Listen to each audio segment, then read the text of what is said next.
في صيف 2022 بتحصل مشاكل بين كريستيانو رونالدو وإيريك تين هاج مدرب مانشستر يونايتد وقتها، اللي بتخلي رونالدو يقرر يمشي من مانشستر يونايتد وينتقل في حدث تاريخي للنصر السعودي، الحدث اللي بيزلزل العالم الرياضي كله. طب خد لك الحكايه دي في السريع.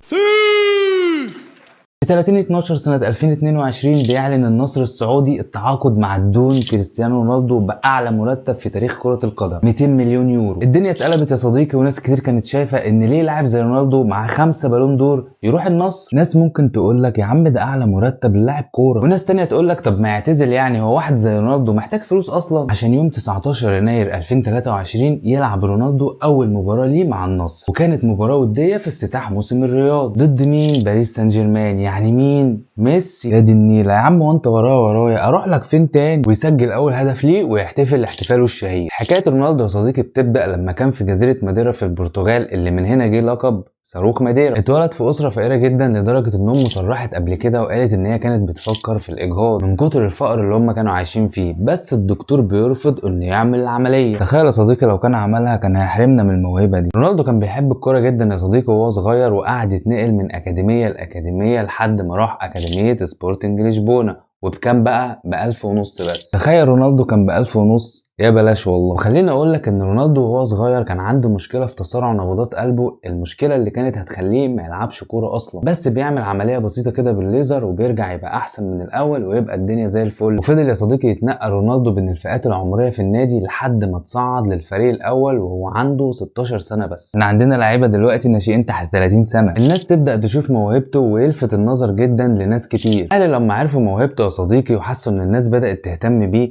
اتعاقدوا مع وكيل لاعبين اسمه خورخي مينديش. وخورخي مينديش ده صديقي كانوا بيسمعوا عنه كده ان بيودي لعيبه كده انجلترا، فقالوا يتعاقدوا معاه يمكن يوديه نادي كبير ولا حاجه. عشان في اغسطس 2003 صديقي يقعد مينديش مع رونالدو ويقول له عندنا ماتش كبير وضد مين؟ مانشستر يونايتد، مالكش حجه بقى وعايزك تشرفنا. وبالفعل يا صديقي يلعب رونالدو ماتش ودي قدام مانشستر يونايتد، وخليني اقول لك انه في الماتش ده قدر يثبت انه هيبقى لاعب كبير. جري بقى يا صديقي وعرضيات وبيشوط برجلين الاتنين، ده غير الثقه اللي كان بيلعب بيها قدام نجوم كبار وفريق بحجم مانشستر يونايتد. ويخسر مانشستر يا صديقي الماتش ده 3-1. وصحيح ان رونالدو ما سجلش، بس كان سبب كبير جدا في الفوز. خليني اقول لك يا صديقي ان كارلوس كروش اللي كان بيدرب منتخب مصر ده كان بيحاول يقنع السير برونالدو، وبعد الماتش ده يا صديقي بيقتنع السير أليكس فيرجسون برونالدو جدا، ويقول لهم هاتوا لي الواد ده انا عايزه، خصوصا ان بيكهام كان ماشي راح ريال مدريد. واللي كان بينجح السير دايما يا صديقي ان هو كان بيحاول يعمل تدعيمات في عز ما الفريق كان كويس. وفي الوقت ده برضو المدرب ارسن فينجر مدرب ارسنال كان عايزه، بس تقريبا ما قدموش رقم كويس فما حدش يهتم. راح اداره اليونايتد يا صديقي لسبورتنج لشبونه، تبيعوا يا جماعه الواد ده بكام؟ قالوا لهم والله هنبيعه ب6.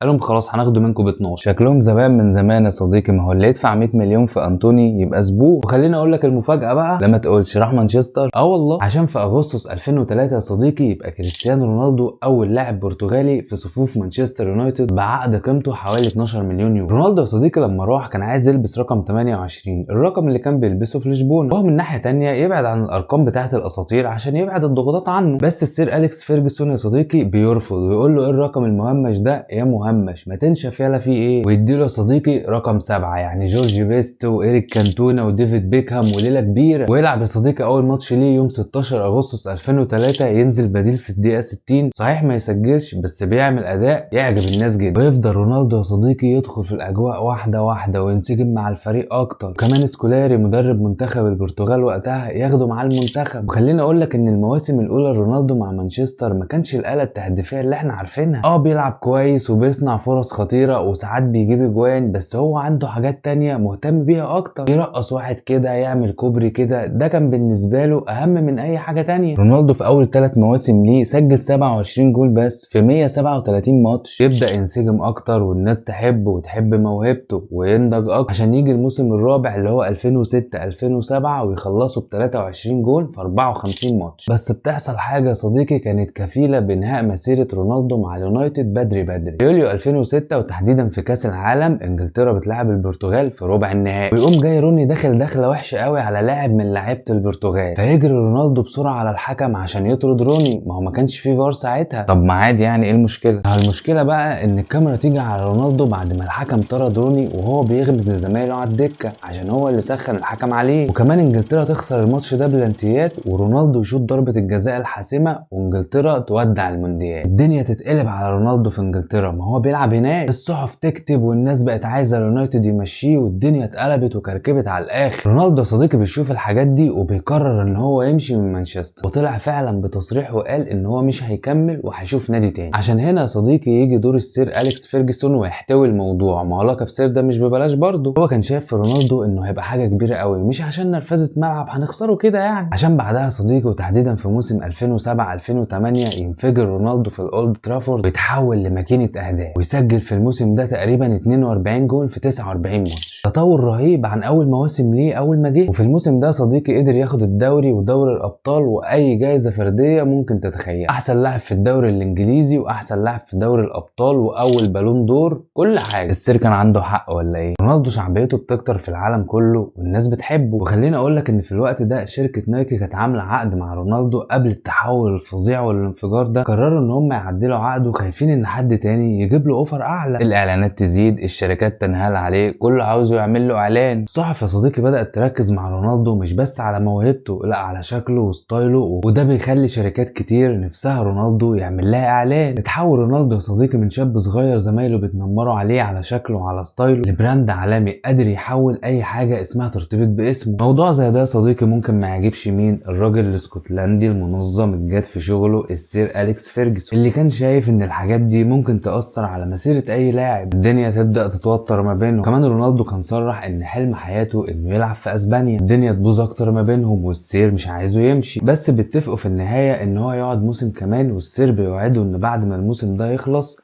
هيسيبه يمشي عادي. بالفعل يا صديقي يقعد رونالدو ويتعامل باحترافيه جدا مع الموضوع ده. وخليني افاجئك واقول لك انه راح ريال مدريد فعلا يعني. السير قال بعد كده يا صديقي على رونالدو انه واحد من اعظم اللاعبين اللي دربهم في حياته. بيجي صيف 2009 يا صديقي وبيعلن ريال مدريد عن اغلى صفقه في التاريخ وقتها، انتقال اللاعب كريستيانو رونالدو لريال مدريد بحوالي 100 مليون يورو. الريال وقتها يا صديقي كان عارف اللي هيجيله من ورا التعاقد ده، مش بيرمي فلوس كده وخلاص. هو جايب نجم جاهز واخد بالون دور واحسن لاعب في الدوري الانجليزي، يعني مش اي دوري، مش لسه عيل صغير مش عارفين ظروفه ايه. بيروح رونالدو يا صديق ريال مدريد، وبما انه بقى مؤثر بره الملعب مش جوه بس، بيعمل حركه مش متوقعه خالص. شركه اديداس يا صديقي هي الراعي الرسمي لريال مدريد. يجي رونالدو يا صديقي قدام الناس كلها والكاميرات بتصور والصحفيين واقفين ومستنيينه، ويجي لابس تيشيرت عليه نايك. اوبا، ضربه جامده جدا يا صديقي الاديداس، كانه بالظبط جاب جون في الكامب نو في الدقيقه 90. الصحف الاسبانيه يا صديقي علقت على الموضوع ده وقتها وقالت ان رونالدو بقى تريد مارك، علامه تجاريه مسجله، مش مجرد لاعب وخلاص. بيبدا رونالدو يا صديقي مع الريال وتبدا رحلته مع تحطيم الارقام القياسيه، عشان في اول موسم ليه قدر يساهم في 42 جول، لعب 35 ماتش، جاب 33 جول وعمل 12 اسيست، بس ولا خد دوري ولا دوري ابطال. في الوقت ده يا صديقي كان المدرب مانويل بيليجريني، هيمشي بيليجريني ويجي السبيشال وان وزي مورينيو اللي كان لسه واخد دوري الابطال مع انتر. يوصل رونالدو يا صديقي مع مورينيو لمستويات تهديفيه جامده جدا، قدروا ياخدوا الدوري ساعتها برقم قياسي جمعوا فيها حوالي 100 نقطه، وقدام مين؟ برشلونه وميسي. والمقارنات شغاله يا صديقي بين رونالدو وميسي، مين هيبقى احسن من مين ومين هيبقى الهداف. ويفضل صراع المقارنات يا صديقي بين رونالدو وميسي، وفي وجود واحد زي مورينيو بيعرف يعمل شحن للجماهير الموضوع يزيد. صحيح ماتش الريال وبرشلونه هو الكلاسيكو الافضل، بس في الوقت ده تحديدا كان الماتش ده عامل ضجه كبيره جدا، كان اي حد عنده مشوار بيأجله، كله عاوز يتفرج على رونالدو وميسي ويشوفوا مين هيكسب مين ومين هيجيب جوان اكتر. اتحلبت ملاكمه يا صديقي اكتر من ان هو ماتش كوره، وكل الجمهور مستني الضربه القاضيه. رونالدو لعب مع مورينيو يا صديقي حوالي 164 ماتش، قدر يجيب 168 جول و49 اسيست، ارقام خرافيه يا صديقي، بس برضه ما يقدروش يحققوا دوري الابطال وهي البطوله الاهم. فيمشي مورينيو ويجي المدرب الايطالي كارلو انشيلوتي يا صديقي، والمساعد معاه زين الدين زيدان، ويحقق اول لقب دوري ابطال اوروبا ليه مع الريال بعد غياب 12 سنه. في اول مواسم رونالدو مع انشيلوتي جاب 51 جول وخد البالون دور الثانيه. ويجي الموسم اللي بعده يا صديقي ويحقق رونالدو اعلى رقم تهديفي في تاريخه مع الريال